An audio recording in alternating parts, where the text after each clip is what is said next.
تو اس کے علاوہ بھی باقی جو جنگی حالات ہوتے ہیں جس میں گلف کنٹریز سے جو تعلقات ہیں ویسٹ کے، اور جو ویسٹ کا انٹرسٹ ہے اربوں ڈالرز کا، وہ بھی افیکٹ ہوتا. تو ان تمام چیزوں کو دیکھا جائے، اور اس سے روس اور چائنا مبرہ نہیں رہ سکتا تھا آگے جا کے اگر یہ زیادہ بات پھیلتی. ان تمام چیزوں کا نچوڑ کیا ہے؟ ان تمام چیزوں کا نچوڑ یہ ہے کہ یہ بعض ایک سسٹینیبلٹی میں تبدیل ہو سکتا ہے، اور خاص طور پر اس وقت ڈونلڈ ٹرمپ کا جو انداز ہے حکومت چلانے کا اپنی، کیونکہ جو پہلے ٹریڈیشنل طریقے سے اسٹیٹ ڈپارٹمنٹ کی طرف سے فارن پالیسی کو امپلیمنٹ کیا جاتا تھا، اب وہ تقریباً تمام کے تمام فیصلے وائٹ ہاؤس سے کیے جاتے ہیں. اور وائٹ ہاؤس میں بھی جو ان کی ایک ٹیم ہے، خاص طور پر وہ ٹیم اس کے کنسلٹنٹ اور کنسلٹنسی سے اور اس کو کنسلٹ کر کے اور اس کی مشاورت سے کیے جاتے ہیں. اس کا مطلب یہ ہوا کہ یہ ٹریڈیشنل ڈپلومیسی اور ٹریڈیشنل طریقے سے امریکہ اس وقت بہت، میں سمجھتا ہوں کہ بہت عرصہ دراز کے بعد، بلکہ تقریباً پہلی مرتبہ اس نان ٹریڈیشنل نان کنونشنل طریقے سے دنیا کے مسائل حل کیے جا رہے ہیں. دنیا جس نہج پر پہنچ گئی تھی، یہ نان کنونشنل طریقے سے ہی مسائل حل ہو سکتے تھے. کنونشنل طریقے سے تو ہم نے 70 سال دیکھ لیا، کشمیر کا مسئلہ بھی حل نہیں ہوا. اور یعنی کہ جو اگر بائی لیٹرل دیکھا جائے، ملٹی لیٹرل دیکھا جائے، یونائٹڈ نیشنز کی ہم دیکھ لیں جتنی بھی ریزولوشن پاس ہوئی ہیں، جس کا آج برملا تذکرہ دوبارہ کر دیا ہمارے فیلڈ مارشل صاحب نے، پاسنگ آؤٹ پریڈ جب مڈ شپمنٹس کی ہو رہی تھی کراچی میں نیوی کی. تو میں واپس آ جاتا ہوں جو آپ کا ٹاپک ہے اس پر، کہ ہاں یہ جو معاملات ہیں نان کنونشنل طریقے سے ہی حل ہو سکتے تھے. نان کنونشنل طریقے سے ہی آپ نے جنگ کو رکتے دیکھا. اسرائیل کا جو شروع سے ایک طریقہ کار رہا ہے، اسرائیل کا شروع سے ایک ڈاکٹرین جو رہا ہے کہ کسی طریقے سے ایران کو نیست و نابود کر دیا جائے، لیکن ایسا ممکن نہیں تھا. اور ایران نے بھی جس طریقے سے اپنے پیروں پہ کھڑا رہا، جس طریقے سے اپنی مضبوطی دکھلائی، وہ خلاف توقع تھی. اور جس طریقے سے وہ تمام میزائل 3 لیئر کے ڈیفنس سسٹم کو، آئرن ڈوم، تھارڈ اور ساری چیزوں کو کراس کرتا ہوا، چیرتا ہوا جو نقصانات اسرائیل پہ اس وقت پہنچے ہیں، یہ امریکہ بھی ایکسپیکٹ نہیں کر رہا تھا. بالکل امبیسڈر صاحب، جو تلملاہٹ تھی نا اسرائیل کی، وہ بتا رہی تھی کہ وہ اپنے مذموم عزائم میں کامیاب نہیں ہوا، بلکہ ایران نے اس کو ہر روز سرپرائز ہی دیا ہے. میں ڈاکٹر آمنہ کو شامل گفتگو کروں. ڈاکٹر صاحبہ، یقینی طور پہ امریکہ یہ چاہتا ہے کہ ایران مذاکرات کی میز پر آئے، لیکن سچویشن کچھ اس طرح کی ہے کہ اسرائیل کی جانب سے ابھی بھی جو ایٹیٹیوڈ ہے وہ تھریٹننگ ہے. آئے روز ان کی کوئی اس طرح کی اسٹیٹمنٹ آتی ہے جو کہ یقینی طور پر اس کو پازیٹیو تو نہیں کہا جا سکتا، بلکہ سچویشن کو مزید گریو کرنے کی ان کی ایک کوشش ہے. دوسرا، ایران بھی این پی ٹی کے حوالے سے اپنے رابطے منقطع کرنے کا کہہ چکا ہے. ان کی پارلیمنٹ میں یہ بات ہو چکی ہے، کیونکہ ایران یہ سمجھتا ہے کہ آئی اے ای اے ان کے مفادات کا تحفظ نہیں کر سکا. تو اس سچویشن کے اندر کیا ایران کو مذاکرات کی میز پر لایا جا سکے گا؟ دیکھیے، آپ نے 2-3 سوال اکٹھے کر لیے. بہت بہت شکریہ مجھے انوائٹ کرنے کے لیے.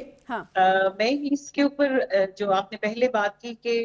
ایران پہلے ہی مذاکرات کی میز پہ تھا، لیکن اس کو ڈسٹرپٹ کیا گیا. اور اسرائیل، کیونکہ اسرائیل کبھی بھی نہیں چاہتا کہ وہ دوبارہ جے سی پی او میں چلا جائے امریکہ، اور ان کی ایران کے ساتھ مذاکرات ہو جائیں اور ان کی نیوکلیر انسٹالیشن بھی سیف ہو جائیں اور وہ اس کو سیف سیولین پرپس کے لیے استعمال کرتے رہیں. اسرائیل اپنے آپ کو غیر محفوظ سمجھتا ہے جب تک ان کا نیوکلیر پروگرام زندہ ہے، یعنی کہ ایران کا. تو اس لیے وہ اس کو ڈسٹرپٹ کرنا چاہتے ہیں ہر صورت میں. اور ابھی بھی نیگوسیشن جاری تھی، اور اپیرنٹلی لگتا ہے کہ امریکہ کی کنسنٹ سے انہوں نے اٹیک کیا، اس لیے کہ وہ ایران کے اوپر دباؤ ڈال سکیں. اور ان کا خیال تھا کہ وہ آرام سے اس کو سب چیزوں کو سبوتاژ کر دیں گے اور وہاں پہ پھر کوئی رسپانس نہیں آئے گا. لیکن جیسے بیسٹر صاحب نے بھی کہا کہ ایران کا جو رسپانس ہے وہ بہت زیادہ ان ایکسپیکٹڈ تھا اور بڑا کیلکولیٹڈ تھا، اور ان کو پتا تھا اچھی طرح سے کہ ایک ڈسٹنس اینیمی کو کس طرح سے ڈیل کرنا ہے، اور اس کے پاس انہوں نے اسی سے ریلیونٹ اپنی جو کیپیبلٹی ہے وہ ڈیولپ کی ہوئی تھی.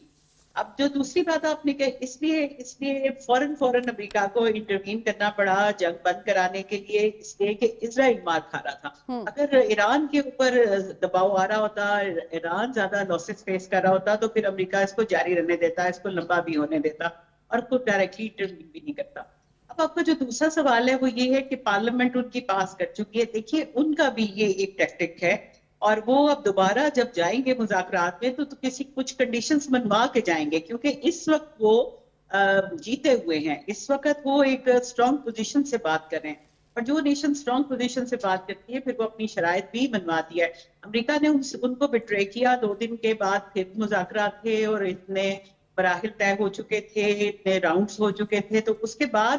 اس طرح کا اٹیک الاؤ ہی کیوں کیا امریکہ نے؟ تو ایران کا شکوہ بالکل بجا ہے, اور ان کی پارلیمنٹ نے جو ابھی یہ ریزولوشن پاس کی ہے وہ بھی اس لیے ہے کہ آئی اے ای بھی معذرت کرے اس بات پہ کہ انہوں نے این پی ٹی سگنیٹری کے اوپر اٹیک ہونے پہ اس کی مذمت نہیں کی, اور اس کے ساتھ یہ کہ امریکہ بھی اس کے لیے کچھ ٹرمز اینڈ کنڈیشن طے کرے کہ وہ دوبارہ اسرائیل کو اجازت نہیں دے گا کسی طرح سے ان مذاکرات کو سبوتاژ کرنے.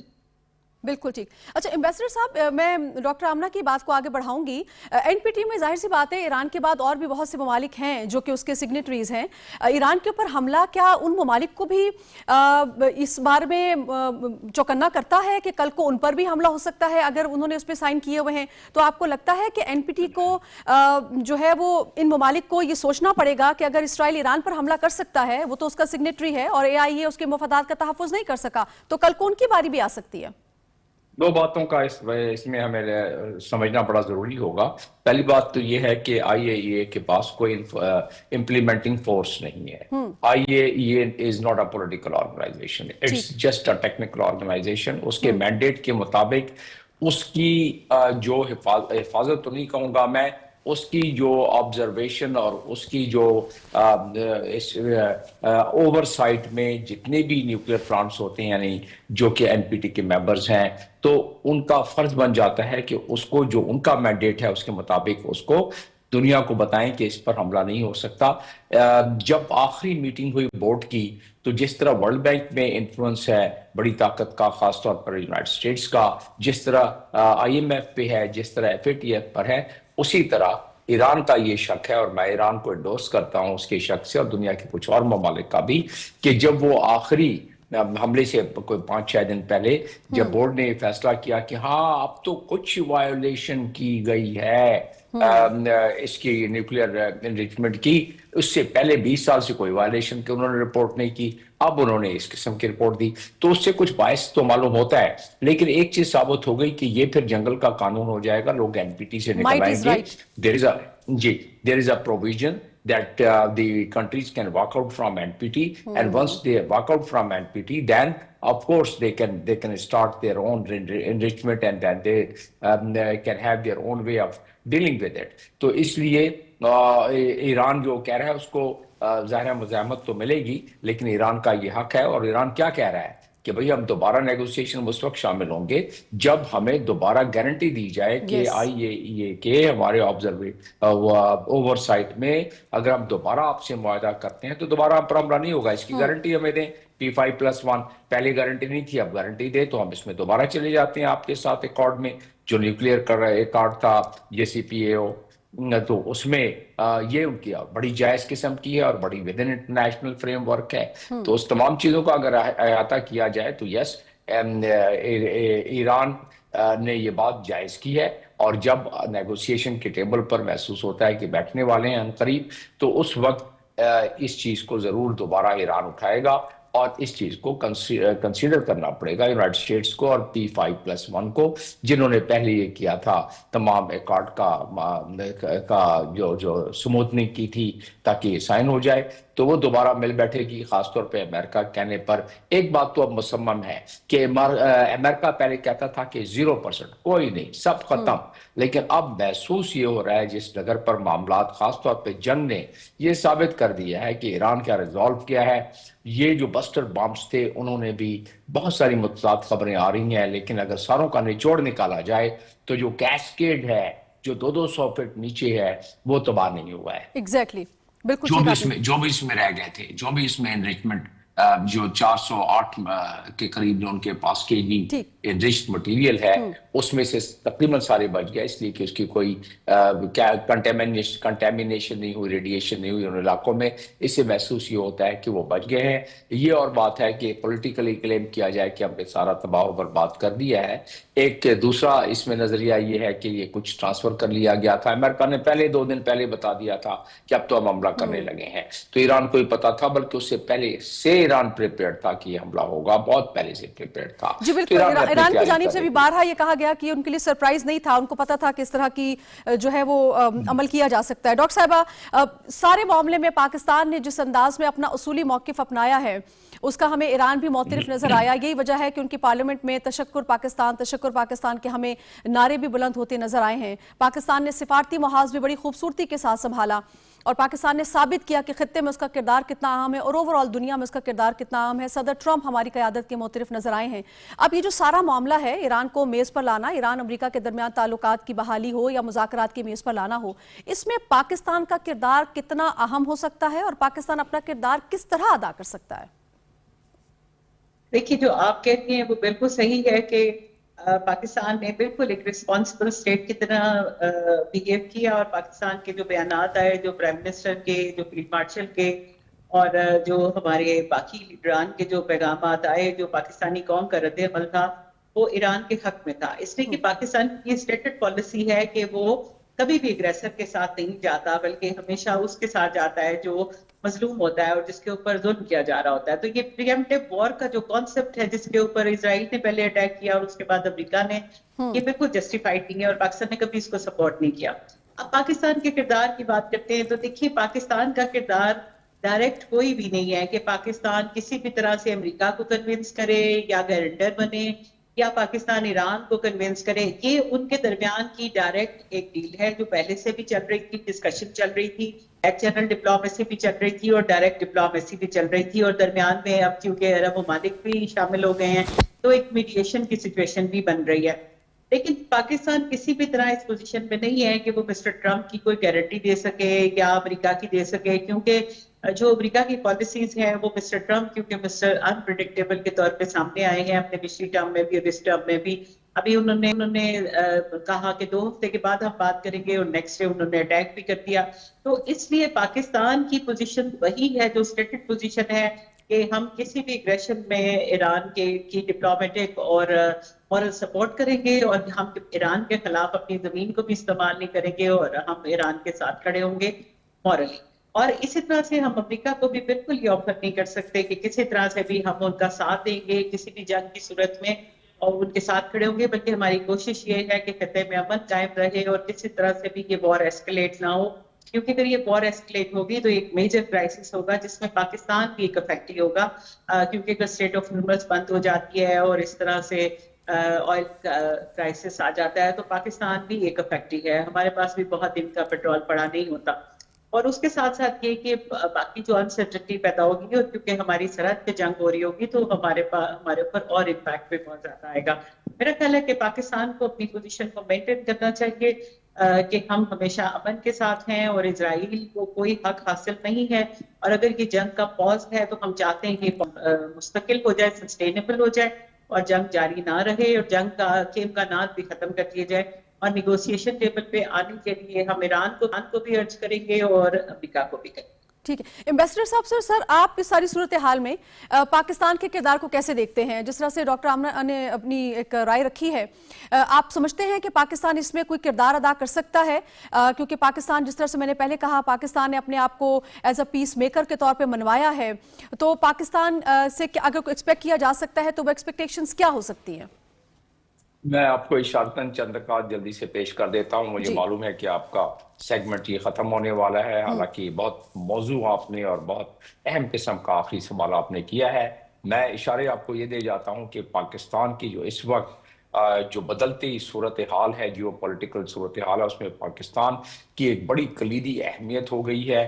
اس معاملے میں جو آپ بات کر رہی ہیں ایران, اسرائیل, امریکہ, رشیا, چائنا, تو اس حوالے سے دیکھا جائے تو پاکستان کے اس وقت جو آپٹکس ہیں فارن پالیسی کے اور جو ان کی کافی محنت اور کاوشوں کے بعد اس اسٹیج پر پہنچے ہیں کہ پاکستان کا پاسپورٹ 133 سے اب 113 سے اب آ گیا ہے 100 نمبر پر. عزت اور تقریم میں بھی اضافہ ہوا ہے, نہ صرف وہ جنگ کی وجہ سے بلکہ جو ڈپلومیٹک ہماری منورنگ ہے وہ بھی 24 مئی کے بعد تو خاص طور پر میں بہت دفعہ باقی ناقدین کی طرح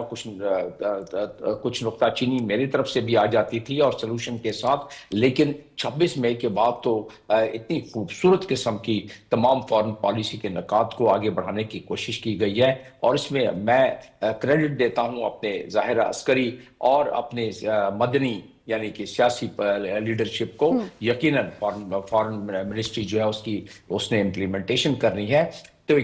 بدلتے ہوئے حالات کیا ہیں؟ دیکھیں، ایران ہمارا نہ صرف پڑوسی ملک ہے، ایران ڈیموکریٹکلی اگر دیکھا جائے تو ایران اور ہمارے درمیان جو ہم آہنگی ہے کسی اور دنیا کی ملک کی اتنی ہم آہنگی نہیں ہے. اور دوسری چیز کلچرل لحاظ سے دیکھا جائے، نیبرلی لحاظ سے دیکھا جائے، ریلیجس لحاظ سے دیکھا جائے ہماری، تو ان تمام کو اگر ہم دیکھیں کہ اس تمام کو اگر ہم مونیٹائز کریں فار دا پیس اینڈ ٹرنکویلٹی جو ہم کر رہے ہیں، اور امریکہ بھی اس بات پر بہت زیادہ اس کی نہ صرف تائید کرے گا بلکہ چاہے گا. کچھ اشارے بھی ملی ہیں کہ جب ہمارے فیلڈ مارشل گئے تو اس وقت ڈونلڈ ٹرمپ نے کوئی 2 گھنٹے کی، پہلے تو کبھی وائٹ ہاؤس میں ایسی ہسٹری نہیں ہے کہ 2 گھنٹے کے لیے کسی آرمی چیف سے ٹرمپ صاحب ملے ہوں. ظاہر ہے خطے کے جو بدلتے حالات اور تغیرات ہیں اس پر بھی ڈسکشن ہوئی، اور اشارے ایسے ملے ہیں کہ ایران کے بارے میں بھی انہوں نے پاکستان کی ہیلپ طلب کی. اور اسی معاملے میں کیونکہ ڈونلڈ ٹرمپ اس وقت پیس میکر کے طور پر دنیا میں تاریخ میں اپنا نام چھوڑنا چاہتے ہیں، اور وہ بتا چکے ہیں. وہ کہتے ہیں کہ میں نے بم بھی اسی لیے اجازت دی کہ اس کے بعد ہی پیس آ سکتا تھا. اور میرا اس میں ماننا یہ ہے کہ انہوں نے اسرائیل کو بھی خوش کر دیا، ایرانی بھی بچ گئے تمام چیزوں کے تباہ ہونے سے. ایک سمبولک ایران نے بھی ان کے بیس پر حملہ کر دیا، well calibrated, well calculated, well negotiated. Doctor صاحب، روس کے ساتھ بھی تعلقات کی بحالی نظر آ رہی ہے، 2 حلیف جو ہے وہ ان کے درمیان برف پگھلتی ہوئی بھی نظر آ رہی ہے. جی ہاں بالکل. دیکھیں، روس کا تو اس کا امپیکٹ جو پاکستان اس وقت جس سچویشن میں ہے، پاکستان اس سے یقیناً دنیا اس سے استفادہ حاصل کر سکتی ہے، اور پاکستان کو چاہیے کہ وہ استفادہ پہنچائے. ہمارے ایرانی بھائی ہیں، ہمیں ایران کے مفاد کو پروٹیکٹ کرنا ہے، لیکن in a given overall geopolitical scenario جس میں کہ ون ون گیم ہو،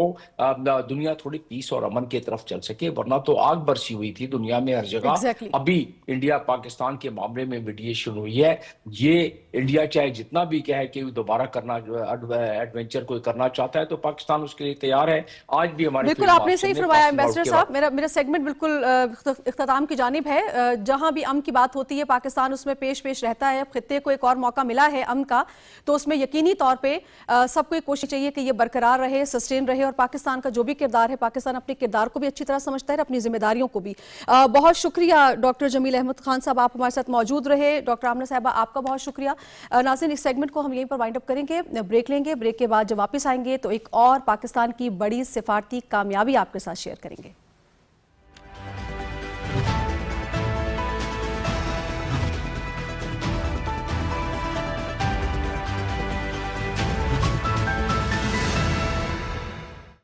اقرأ باسم ربك الذي خلق.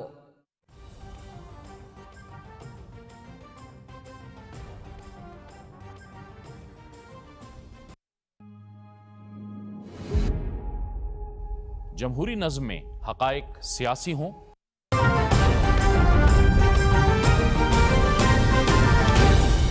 درست ہر وقت بر وقت.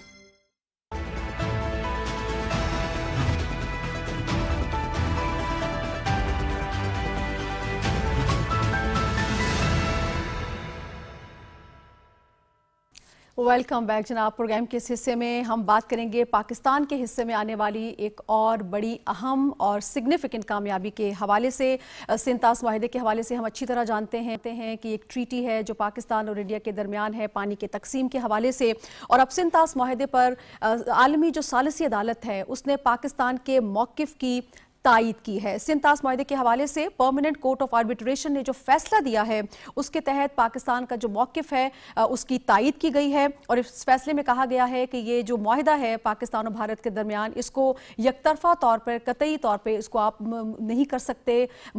کسی بھی طور معطل نہیں کر سکتے جس طرح سے بھارت کی جانب سے کہا گیا. اور نہ ہی ثالثی عدالت کا جو کردار ہے اس کو لمیٹڈ کیا جا سکتا ہے. یاد رہے کہ بھارت کے یک طرفہ اقدام کے خلاف پاکستان نے